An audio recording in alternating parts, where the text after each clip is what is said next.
Kostol a kláštor františkánov v Nových Zámkoch nechal vybudovať v roku 1626 ostrihomský arcibiskup so sídlom v Trnave Peter Pázmaň.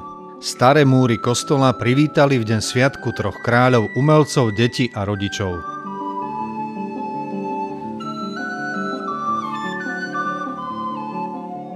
Traja králi Gašpar, Melichár a Baltazár sú historické postavy múdrcov z ďalekého východu opísané v Evanjeliu podľa Matúša. Boli to prví pohania, ktorí uverili v Ježiša.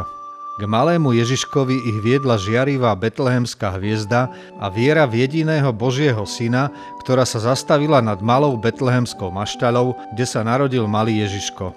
Múdrci mu vzdali poklonu a darovali dary: zlato, kadidlo a mirhu. Dušou a organizátorom podujatia je doktor Ladislav Dráfy, ktorý s pomocou ďalších spolupracovníkov pripravil pre spokojných návštevníkov takmer dvojhodinový koncert. Postupne sa predstavili komorný súbor zobcových flaut, vokálny ansámbel Comenius, novozámocký Zlatý levík a folklórny súbor Zámčan. Občiansky kandidát na post prezidenta Slovenskej republiky Jozef Behil je tým človekom, pre ktorého nebol problém v minulosti a ani teraz pomôcť dobrej myšlienke.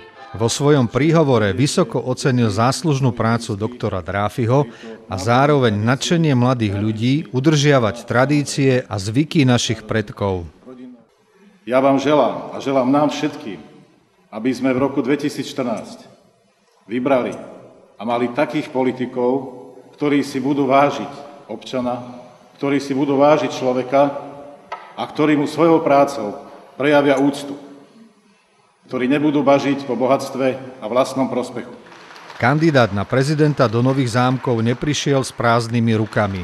Všetky deti si na pamiatku trojkráľového koncertu odniesli malé darčeky.